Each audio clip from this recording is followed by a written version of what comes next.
I'd like to show you another game by Bobby Fischer, and I'd like to chart his progress through the year 1970, which was really when he started to build towards the World Championship match in 1972.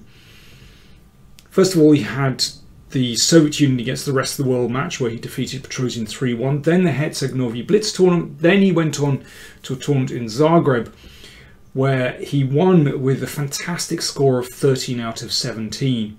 Now, I've already shown you a video where he crushed one of the Yugoslav players with beautiful positional style, very clear, very simple. This one is also against a Yugoslav opponent, Vlado Kovacevic, strong player. And it shows another typical side of Fischer. It shows how principled he was when it came to openings. Of course, the flip side of being principled is that you can be stubborn too. And he very often stuck to his guns. He believed in certain openings and repeated them again and again, which can, of course, be dangerous. Now, we've already seen that he liked this variation against the Winower. Incredibly sharp variation where white goes on an adventure with the queen at such an early stage. He played this with success in Herceg-Novi, and this game was played in round 8, and in round 6 he'd used it against Ullmann, the great French practitioner, and well, he defeated Ullmann. If you want to see his game against Ullmann from Herceg-Novi, then you can find my video in the playlist in the description. So Fischer had success with this, but it's chancy. You can see that white at the moment has, well, apart from the queen, no development. The structure on the queen side, well, could be better. So why is Fischer playing this variation? What does he like about it? I think it's all about the bishops. He loved playing with the two bishops. And, you know, he used to say that bishops were definitely worth more than knights. So here, Ullmann had played rook g6 in round 6 and lost. Here, Kovacevic simply concentrates on his development, and this is a much better policy. Here Fischer played bishop g5. I prefer knight g3 here, just to be more flexible. Decide later where you want to put the bishop. This was a game played in 2015 where white played like this, a4 and potentially a5, but also that bishop might pop out to a3 depending on how black plays. Might still develop on somewhere on this diagonal as well.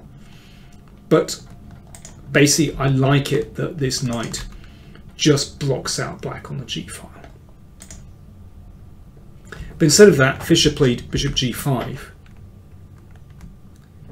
Queen e7, black just continues his development. Now knight g3 and h6. I suspect that Fischer had underestimated this move. This is very clever. Now, if white backs down, well, you don't want to do this. You really don't want to give up the pride and joy of your position, the two bishops. Then black is absolutely fine. Okay, what if this pawn is taken? Well, then this gives black a really nice initiative. Queen is boxed in, threat to play here to pin, doesn't look nice. Okay, what if queen takes? Well, that's even worse, because after this, then bishop is trapped. Rook g4. So Fischer backed down. He played bishop d2. Castle's queenside. I mean, black's development is superb. His king is completely safe. Pieces very well coordinated. Rooks connected. Just compare with white's rooks.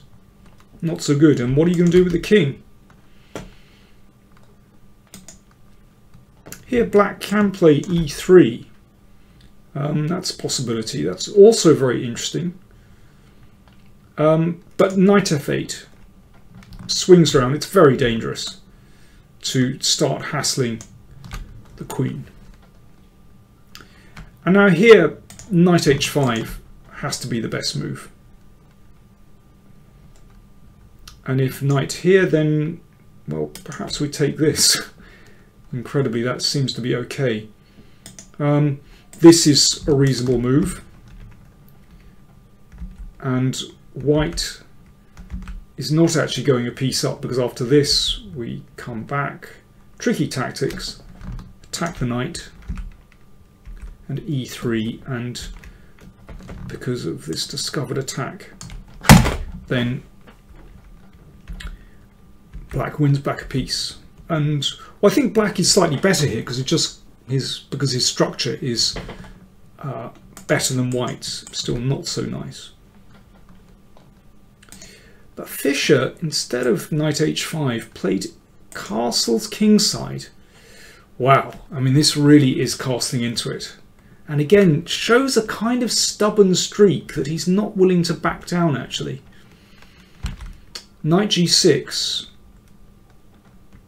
If queen h3, then we just make way for the f-pawn.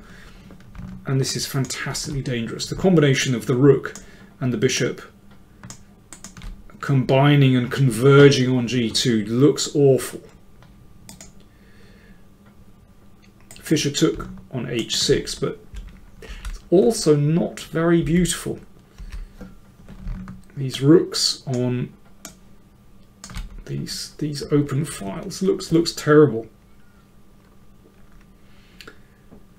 If, let's say, c4, we might be able to block this one out, maybe make room for this, but then knight h4 will attack that, and then knight d7. Just going to make room for the f-pawn, and then that will free the queen as well. It doesn't look like a good position for white. Fischer played f3, and a very nice idea from black now. Instead of exchanging on f3, e3. If queen takes, this makes room for the queen. And queen h7. And this is just too much. Combination of threats here and threat to play the knight out to trap the queen. White is lost. Fischer took on e3, but this is also horrible. And black just has this huge initiative. Attacking the queen. Of course, the point of e3 was to, well, not just block this diagonal, but, whoops, that diagonal I meant, but also to keep the f-file closed. And it's very simple. The knight attacks the bishop. Let's just push the queen away, and then rook takes pawn. It's pretty horrible. I mean, it's no surprise that with these rooks in combination with these pieces and potentially the queen coming over as well, this is now lost. And Fischer really didn't have a good defense.